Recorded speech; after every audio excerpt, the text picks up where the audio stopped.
ತುಂಗಭದ್ರಾ ಅಣೆಕಟ್ಟಿನ ಗೇಟ್ ಕೊಚ್ಚಿ ಹೋದ ಬೆನ್ನಲ್ಲೇ ಮೈಸೂರು ಜಿಲ್ಲೆ ಎಚ್.ಡಿ. ಕೋಟೆ ತಾಲೂಕಿನ ಬೀಚ್ನಲ್ಲಿರುವಂತಹ ಕಬಿನಿ ಜಲಾಶಯದ ಬಲದಂಡೆಯಲ್ಲಿ ಲೀಕೇಜ್ ಇದೆ ಮತ್ತೆ ಅಲ್ಲಿಂದ ನೀರು ಹರಿತಾ ಇದೆ.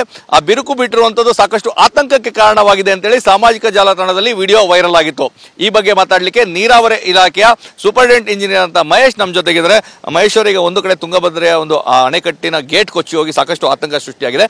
ಮತ್ತೊಂದು ಕಡೆ ಮೈಸೂರು ಜಿಲ್ಲೆ ಎಚ್.ಡಿ. ಕೋಟೆ ತಾಲೂಕಿನ ಈ ಕಬಿನಿ ಜಲಾಶಯದ ಬಲದಂಡೆ ನಾಲೆಯಲ್ಲಿ ಬಿರುಕು ಬಿಟ್ಟಿದೆ, ನೀರು ಲೀಕ್ ಆಗ್ತಾ ಇದೆ. ಇದು ಮುಂದೆ ಜಲಾಶಯಕ್ಕೆ ಒಂದು ಅಪಾಯವನ್ನು ತಂದೊಡ್ತದೆ ಅನ್ನೋ ಒಂದು ವಿಡಿಯೋ ವೈರಲ್ ಆಗ್ತಾ ಇದೆ. ಏನು ವಿಚಾರ ಅದು? ಬಲದಂಡೆ ನಾಲೆಯಲ್ಲಿ ಎಲ್ಲೂ ಬಿರುಕು ಬಿಟ್ಟಿಲ್ಲ, ಡ್ಯಾಮ್ದು ಕೂಡ ಏನೂ ಆ ಥರ ಪ್ರಾಬ್ಲಮ್ ಇಲ್ಲ. ಅಲ್ಲಿ ಕ್ರೆಸ್ಟ್ ಗೇಟ್ ಇದೆ, ಬಲದಂಡ ನಾಲೆಯ ಕ್ರೆಸ್ಟ್ ಗೇಟ್ ಇದೆ. ಆ ಕ್ರೆಸ್ಟ್ ಗೇಟ್ನ ಪಿಯರ್ ಮೇಲೆ ಮತ್ತು ಸ್ಲ್ಯಾಬ್ ನಡುವೆ ನೀರು ಸ್ವಲ್ಪ ಸೋರಿಕೆ ಇದೆ. ಈಗಾಗಲೇ ನಾವು ಮಾನ್ಯ ಜಲಸಂಪನ್ಮೂಲ ಸಚಿವರಿಂದ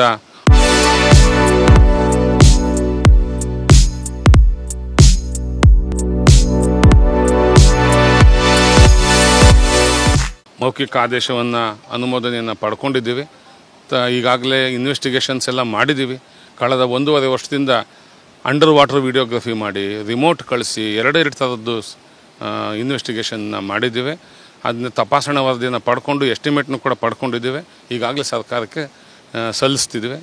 ಸಲ್ಲಿಸಿ ಅನುಮೋದನೆ ಪಡೆದು ನೀರಿನ ಮಟ್ಟ ಕೆಳಗಡೆ ಇಳಿದ ತಕ್ಷಣ ದುರಸ್ತಿ ಕಾರ್ಯವನ್ನು ಕೈಗೊಳ್ತೇವೆ. ಈಗ ಈ ಜಲಾಶಯದ ಯಾವ ಭಾಗದಲ್ಲಿ ಬಲದಂಡೆ ನಾಲೆಗೆ ಹೋಗುವಂತ ಆ ಸ್ಥಳ ಇದೆ ಮತ್ತೆ ಅದಕ್ಕೂ ಮತ್ತೆ ಮುಖ್ಯವಾದಂತ ಈ 4 ಗೇಟ್ಗಳಿಂದ ನೀರು ಹೋಗುವಂಥದ್ದು, ಈ ಸ್ಥಳದ ಒಂದು ಡಿಫರೆನ್ಸ್ ಏನಿದೆ ಅಂತ? ನದಿಯ ಪಾತ್ರ ಇರುವ ಬಲದಂಡೆಯಲ್ಲಿ ಬಲಗಡೆ ಬಲದಂಡೆ ನಾಲೆ ಇದೆ, ಎಡಗಡೆ ಎಡದಂಡೆ ನಾಲೆ ಇದೆ. ಎಡಗಡೆ ನಾಲೆಯಲ್ಲಿ ಅಥವಾ ಲೀಕೇಜಸ್ ಏನಿಲ್ಲ. ಬಲಗಡೆ ಪಿಯರ್ ಮತ್ತು ಟಾಪ್ ಸ್ಲ್ಯಾಬ್ ಇದೆಯಲ್ಲ, ಅದರ ನಡುವೆ ರಂಧ್ರದಲ್ಲಿ ಸಣ್ಣ ನೀರು ಲೀಕ್ ಆಗ್ತಿದೆ. ಅದು ಸ್ಟೋನ್ ಮೇಸನ್ರಿ ಆಗಿದೆ. ಸ್ಟೋನ್ ಮೇಸನ್ರಿ ಆ ಒತ್ತಡದಿಂದ ಆ ಮಾರ್ಟರ್ ಜಾಯಿಂಟ್ ಸವೆದು ಸ್ವಲ್ಪ ನೀರು ಲೀಕೇಜ್ ಆಗ್ತಾ ಇದೆ.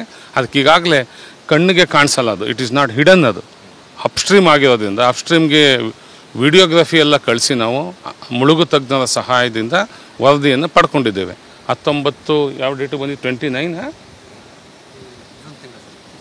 ಜೂನ್ 23ರಂದು ನಮಗೆ ವರದಿ ಬಂದಿದೆ. ಆ ವರದಿ ಪ್ರಕಾರ ಅಂದಾಜನ್ನು ಕೂಡ ತಯಾರಿಸಿದ್ದೇವೆ. ಈಗಾಗಲೇ ಸರ್ಕಾರಕ್ಕೆ ಸಲ್ಲಿಸ್ತಾ ಇದ್ದೇವೆ. ಇದರಿಂದ ಜಲಾಶಯದ ಒಂದು ಅಣೆಕಟ್ಟಿಗೆ ಏನಾದ್ರು ಸಮಸ್ಯೆ ಆಗ್ತದ? ಅಣೆಕಟ್ಟು ಬಂದೋಬಸ್ತ್ ಆಗಿದೆ, ಯಾವುದೇ ಥರದ ಪ್ರಾಬ್ಲಮ್ ಏನಿಲ್ಲ. ಏನಿಲ್ಲ. ಡ್ಯಾಮ್ ಬಾಡಿಗೆ ಯಾವುದೇ ರೀತಿ ತೊಂದರೆ ಇಲ್ಲ. ಆಮೇಲೆ ನೀರು ಕೂಡ ವೇಸ್ಟ್ ಆಗ್ತಿಲ್ಲ. ಡ್ಯಾಮ್ ಮುಖ್ಯ ಬಾಡಿಗೆ ಏನು ಪ್ರಾಬ್ಲಮ್ ಇಲ್ಲ. ಪಿಯರ್ ಮತ್ತು ಸ್ಲ್ಯಾಬ್ನ ನಡುವೆ ಸ್ಟೋನ್ ಮೇಸನ್ರಿ ಪಿಯರ್, ಅದು ಸ್ಲ್ಯಾಬ್ RCC ಸ್ಲ್ಯಾಬ್, ಆ ನಡುವೆ ಲೀಕೇಜ್ ಉಂಟಾಗ್ತಾ ಇದೆ. ಯಾವ ಕಾರಣಕ್ಕೆ ಆಗ್ಬೋದು ಸಾಮಾನ್ಯವಾಗಿ ಈ ಥರ ಆದರೆ ಅಂತ ಹೇಳಿ? ಲೀಕೇಜ್ ಯಾಕೆ ಬರುತ್ತೆ? ಲೀಕೇಜಸ್ಸು 2 ಥರ ಆಗುತ್ತೆ. ಒಂದು ಗೇಟ್ನಲ್ಲಿ ರಬ್ಬರ್ ಸೀಲಿಂಗ್ ಪ್ರಾಬ್ಲಮ್ ಆಗಿದ್ರೆ ಆಗ್ತದೆ.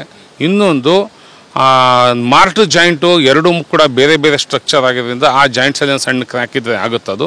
ಈಗಾಗಲೇ ತಜ್ಞರು ಅದನ್ನ ರಿಪೋರ್ಟ್ ಮಾಡಿದ್ದಾರೆ. ಎಕ್ಸ್ಪರ್ಟ್ ಕಮಿಟಿ ಅದನ್ನು ಇನ್ಸ್ಪೆಕ್ಟ್ ಮಾಡಿ ಈಗಾಗಲೇ ರಿಪೋರ್ಟ್ ಕೊಟ್ಟಿದ್ದಾರೆ. ಅದೇ ರೀತಿ ನಾವು 24 ಅವರ್ಸು CCTV ಕ್ಯಾಮ್ರಾನ ಮಾನಿಟರ್ ಮಾಡಿ ಅದನ್ನು ಅಬ್ಸರ್ವ್ ಕೂಡ ಮಾಡ್ತಾ ಇದ್ದೀವಿ. ಅದು ಡಿಸ್ಚಾರ್ಜಲ್ಲಿ ಏನು ಇನ್ಕ್ರೀಸ್ ಆಗಿಲ್ಲ, ಹಾಗಂತ ಅದನ್ನು ಬಿಡೋದು ಸರಿಯಲ್ಲ. ಈಗಾಗಲೇ ಮಾನ್ಯ ಜಲಸಂಪನ್ಮೂಲ ಸಚಿವರು ಕೂಡ ಅದಕ್ಕೆ ಅನುಮೋದನೆ ನೀಡಿದ್ದಾರೆ. ಅಂದಾಜು ಪಟ್ಟಿನ ತಯಾರಿಸಿದ್ದೇವೆ. ಇವತ್ತು ಅಥವಾ ನಾಳೆ ನಾವು ಅದನ್ನ ಕಳಿಸಿ ಅಪ್ರೂವಲ್ ತಗೋತೀವಿ. ಈಗಾಗಲೇ ಕೆಲಸ ಮಾಡಲಿಕ್ಕೆ ಸಿದ್ಧತೆ ಮಾಡ್ಕೋತಾ ಇದ್ದೀವಿ. ಈಗಾಗಲೇ ಕಾರ್ಯಪಾಲಕ ಅಭಿಯಂತರಿಗೆ ಸೂಚನೆ ನೀಡಲಾಗಿದೆ, ಟೆಂಡರ್ ಆಹ್ವಾನಿಸಿ ಆ ಕಾಮಗಾರಿನ ಕೈಗೊಳ್ಳಬೇಕು ಅಂತ. ಇನ್ನೊಂದು 1 ಮಂತ್ ಒಳಗಡೆ ನಾವು ಟೆಂಡರ್ ಪ್ರಕ್ರಿಯೆನ ಸ್ಟಾರ್ಟ್ ಮಾಡ್ತೀವಿ. ನೀರಿನ ಮಟ್ಟ ಇಳಿದ ತಕ್ಷಣ ಕಾಮಗಾರಿನ ಕೈಗೊಳ್ತೀವಿ. ಜನರು ಸಾಕಷ್ಟು ಆತಂಕಕ್ಕೊಳಗಾಗಿದ್ದಾರೆ. ಯಾಕಂದರೆ ಒಂದು ಕಡೆ ಕೇರಳದಲ್ಲಿ ದುರಂತ ಆಯಿತು, ವಯನಾಡಿನಲ್ಲಿ, ಮತ್ತೊಂದು ಕಡೆ ಈಗ ತುಂಗಭದ್ರಾ ಅಣೆಕಟ್ಟಿನ ಗೇಟ್ ಕೊಚ್ಕೊಂಡು ಹೋಗ್ತಾ ಇದೆ. ಸೊ ಕಬಿನಿ ಬಗ್ಗೆ ಸಾಕಷ್ಟು ಜನ ಆತಂಕಗೊಂಡಿದ್ದಾರೆ. ಏನು ಹೇಳ್ತೀರಾ ಜನಗಳಿಗೆ? ಆಧಾರರಹಿತ ನ್ಯೂಸ್ಗಳು ಈ ಥರ ಸ್ಪ್ರೆಡ್ ಆಗಿರೋದ್ರಿಂದ ಆಗಿದೆ. ಇದು ಯಾವುದಕ್ಕೆ ಆತಂಕಕ್ಕೆ ಒಳಗಾಗಬೇಕಾದ ಪ್ರಮೇಯ ಇಲ್ಲ. ಎಲ್ಲವನ್ನೂ ಕೂಡ ಅಧಿಕಾರಿಗಳಾದ ನಾವು, ನಮ್ಮ ಹಿರಿಯ ಅಧಿಕಾರಿಗಳು ಎಲ್ಲರೂ ಬಂದು ಇನ್ಸ್ಪೆಕ್ಟ್ ಮಾಡಿದ್ದಾರೆ. ಎಕ್ಸ್ಪರ್ಟ್ ಕಮಿಟಿನೂ ಕೂಡ ಇನ್ಸ್ಪೆಕ್ಟ್ ಮಾಡಿದೆ. ಹಾಗಾಗಿ ಆತಂಕಕ್ಕೆ ಒಳಗಾಗುವ ಯಾವ ಅವಕಾಶನೂ ಇಲ್ಲ. ಇದು ಕಬಿನಿ ಜಲಾಶಯದ ಅಧಿಕಾರಿಗಳ ಸ್ಪಷ್ಟವಾದಂತಹ ಮಾತುಗಳು. ಕಬಿನಿ ಜಲಾಶಯ ಸುಸ್ಥಿತಿಯಲ್ಲಿದೆ. ಬಲದಂಡ ನಾಲೆಯಲ್ಲಿ ಸ್ವಲ್ಪ ಆ ಒಂದು ಲೀಕೇಜ್ ಏನಿದೆ ಅದನ್ನ ನಿಲ್ಲಿಸಲಿಕ್ಕೆ ಕ್ರಮವನ್ನು ಕೈಗೊಂಡಿದ್ದೇವೆ. ಆದರೆ ಆ ಲೀಕೇಜು ಯಾವುದೇ ರೀತಿಯಾಗೂ ಅಣೆಕಟ್ಟಿಗೆ ಸಮಸ್ಯೆ ಆಗೋದಿಲ್ಲ ಅನ್ನೋ ಒಂದು ಅಭಯವನ್ನು ನೀಡಿದ್ದಾರೆ. ಕಬಿನಿ ಜಲಾಶಯದಿಂದ ಕ್ಯಾಮರಾ ಪರ್ಸನ್ ರಘು ಜೊತೆ ರಾಮ್, TV9 ಮೈಸೂರು.